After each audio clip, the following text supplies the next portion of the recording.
Hello বন্ধুরা, তোমরা সবাই কেমন আছো? আশা করি খুবই ভালো আছো। তোমাদের ইচ্ছা আমি খুবই ভালো আছি। তো আজকের একটা রেসিপি করে তোমাদের দেখাবো।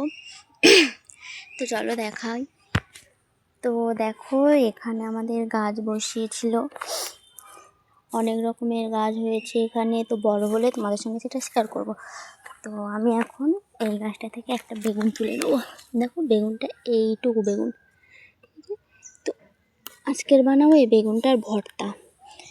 তো চলো বানানো যাক।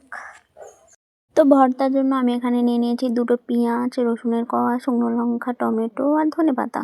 তো চলো এগুলোকে কেটে নেওয়া যাক। তো এগুলোকে সুন্দর করে আমি কেটে নিয়েছি।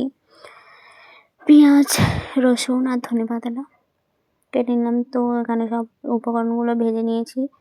নেওয়ার পরে এগুলো সুন্দর করে মেখে নেব। এবারে মাখার পরে ওগুলো সাইড করে দিয়ে নুন দিয়ে আর আলাদা করে কাঁচা পেঁয়াজ রেখে দিয়েছিলাম। তো কাঁচা পেঁয়াজের টেস্টটা আরও দ্বিগুণ হয় যে কোনো জিনিসে মাখালে।